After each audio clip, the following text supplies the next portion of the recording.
आइ हम जितिया पाबनि करै छलहुँ हेँ। ई कथा हमर सबके बुढ़िया दाइ कहै छलखिन हेँ। ई कथा अहाँ सबके किताबमे नहि भेटत। जहन भादव महीना छला, अष्टमी तिथि छला, सब आदमी सब व्रत रखने छलथि हेँ, ई जितिया व्रतवला। तऽ एगो लड़की छलथि हेँ जे ओ अपन बहुत नियमसँ अपन रहै छलथि हेँ आओर हुनका शादीशुदा नहि छलथि हेँ।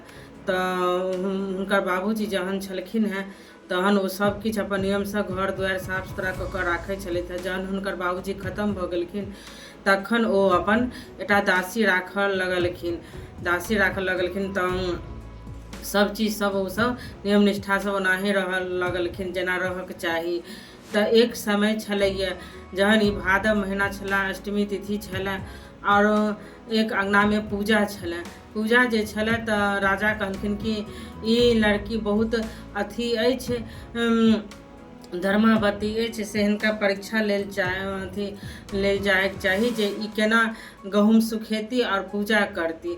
तऽ राजा ककरो अंगना गहूँम भेजबा कऽ नहि, ओहि लड़की अंगनामे गहूँम भेजबा देलखिन और कहलखिन कि सौंसे बरसात भऽ रहल छै, कतहु गहूँम नहि सुखा रहल छै, हमरा पूजा करऽके से हमरा ई गहूँम सुखा जेबाक चाही। ओ लड़की कहलखिन देखियौ सौंसे बादल छायल छै, सौंसे अन्हरिया कुछ कुछ छै, आ ई कतहु गहूँम नहि सुखेतै तऽ हमरा अंगनामे केना सुखा जेतै। लड़कीके बड़ा ताजुब लगलै। तहन कहलखिन ठीक छै, हम देखै छियै। तऽ पानि तऽ बहुत होइ छलैया आ गहूँम सुखेबाक छलै प्रसादीके लेल।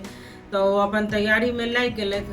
तऽ ओ सूर्य भगवानके आराधना केलखिन, हे सूर्य भगवान जँ ई गहूँम सुखा गेल और राजाके ओतऽ चलि जेतै, प्रसादी भऽ जेतै, सब गोटाके अथी भऽ जेतै, बनि जेतै, तऽ हम अहाँ सने एक राति गुजारब। तऽ सूर्य भगवान कहलखिन कि ई लड़की झूठ नहि बाजत तऽ सच्चे बाजत, झूठ फूस नहि बाजत। एही प्रकारसँ तहन ओ अपन हुनके छत भरि जोगरक रौद भेलै आ गहूँम सुखा गेलै, पानि नहि पड़लै आ गहूँम चलि गेलै राजा ओतऽ आ पिसा कऽ प्रसादी बनलै आ सब किछुके अपन सब हाथे हाथे प्रसादी ले जाइ गेल। तखन ई लड़कीके भेलै जय मिथिला। अहाँ सबके आगूके कथा हमरा चैनल पर भेट जायत। तऽ लड़की अपन घरसँ निकलि कऽ दोसर ओतऽ चलि जाइ छलै। तऽ सूर्य भगवान हुनका कहलखिन कि जहन तू कहने छलहे तहन तू अपन बातके धर्म किया नहि राखै छे आ सत्य किया नहि करै छे। एक राति भेल, दू राति भेल, तीन राति भेल, तऽ सूर्य भगवानके एक दिन तामस चढ़ि गेलै। हुनकर गलियारा जे छलैया तऽ हुनका कनि पेशाब लागि गेलनि तऽ ओ ओतहिए पेशाब कऽ देलखिन। ओ अपन ठीक छै कऽ देलखिन तऽ अपन ओतऽ कनि फेर ओ होइते होइते ओतऽ कनि छोट छोट साग सब भऽ गेलै।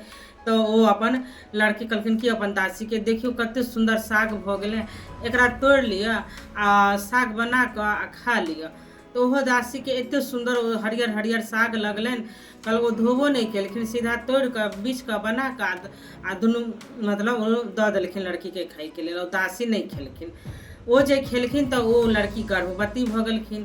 तहन एकटा वैद्य एलनि, हुनका देखलकनि लड़कीके तऽ कहलखिन कि अहाँके आँखि पीला पड़ि गेल अछि, पैर भारी भऽ गेल अछि, अहाँ गर्भवती भऽ गेल छी। तऽ हाँ आ तऽ एना केना भऽ गेलै, हम तऽ ककरोसँ नहि बियाह नहीं केलहुँ हेँ, कोनो चीज नहीं केलहुँ हेँ, तऽ केना भऽ गेल। कहलकै से तऽ हम नहीं कहि सकै छी, लेकिन अहाँ गर्भवती भऽ चुकल छी। आ लड़की बारेमे सब जानै छलै जे बहुत नियम निष्ठा, बहुत पवित्रसँ लड़की रहि रहल छै, कोनो तरहके ओकरामे आचरण, खराब आचरण सब नहीं छै।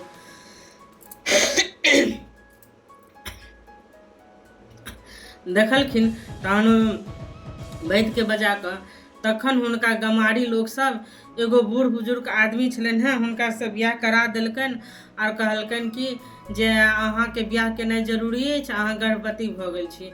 एगो बूढ़ बुजुर्ग आदमीसँ बियाह करा देल गेल। तऽ कनिके दिनके बाद हुनकर बियाह भेलनि आ बूढ़ बुजुर्ग आदमी जे छलखिन हेँ से खत्म भऽ गेलखिन, हुनकर पति हस्बैंड। ताबतमे हुनकर बेटा 10-11 सालके भऽ गेल छलखिन हेँ। बहुत बुजुर्ग आदमीसँ हुनका बियाह करा देल गेल छलनि। तहिना पितरपक्ष छलए, पितरपक्षमे जितिया व्रत चलैया, अष्टमी तिथि रहैया, भादव महीना रहैया। तो वो अपन कहलखिन कि हुनकर लड़का जे छलखिन हैं जे पितर पक्ष में की होइ छै से माँ हमहूँ जैतौं पितर पक्ष में गया और अपन बाबूजी के जल देते। तो हुनकर माँ कहलखिन ठीक छै, तो बढ़िया बात छै, जाओ जल दियो। तो हुनकर 10-11 साल के जे बेटा भऽ गेल छलखिन हैं गया गेलखिन, ओ अपन बाबूजी के जल देलखिन गया में जाकर। तो गया में एगो सत्य अछि, अगर अहाँ कोनो पितर के जे आदमी मरल छै हुनका अहाँ जल दऽ रहल छी नाम लऽ कऽ, तऽ हुनकर छाया देखायल जाइत अछि। तऽ पानि में जो देखै छलखिन हैं तऽ देखै छलखिन हैं जे एगो खूब सुंदर जवान आदमी अछि सेहो, एगो बुढ़वा आदमी है दाढ़ी ताढ़ी लगेने अछि सेहो, 2 आदमी को देख रहल छलखिन हैं। तो हुनकर बेटा के समझ में नहीं आबै छलनि हैं, और जे पंडित जी छलखिन हैं तिनको समझ में नहीं आबै छलनि हैं जे 2 आदमी किया ई पानि के छाह में देखा रहल अछि। हमर बाबूजी तऽ एकेटा छलथि हैं जिनका हम देखने छलहुँ हैं बचपन में 4-5 साल में। तो बाबूजी देखाइए रहल छै दाढ़ी वाला आ बुजुर्ग आदमी, आ एगो ई जवान सुंदर सन के आदमी छै। तो पंडियो जी के नहीं समझ में एले। तहन ओ लड़का एलखिन पूछेला अपन माँ से जे माँ हमर बाबूजी कोन छथि से कहू। ओहि छाह में 2 आदमी देखा रहल अछि, एगो जवान सुंदर लड़का देखा रहल अछि आ एगो बूढ़ आदमी देखा रहल अछि जे हमर पिताजी। हमर दुनू में से कोन पिताजी छथि से कहू।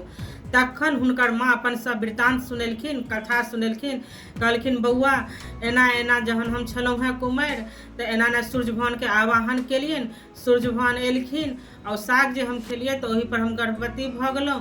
अहाँ के पिताजी असली सूर्य भगवान छथि और ई जे छथि शादी भेला के बाद अहाँ हुनके पुत्र छियनि। तही दुआरे ई जितिया जे पड़ैए से पितर पक्ष में पड़ैए, और बहुत आदमी गया जाकर अपन पितर सबके जलो दै छथिन। ई अष्टमी तिथि के बहुत महत्व अछि, और बच्चा के लेल राखल जाए व्रत जे बच्चा सब दीर्घायु लंबा आयु स्वस्थ रहथि और सब किछ निर्मल काया निरोग रहनि। एही के बाद जहन अथी होइए ई पितर पक्ष खत्म होइए तो दुर्गा पूजा स्टार्ट होइए। जय मिथिला, जय मैथिली।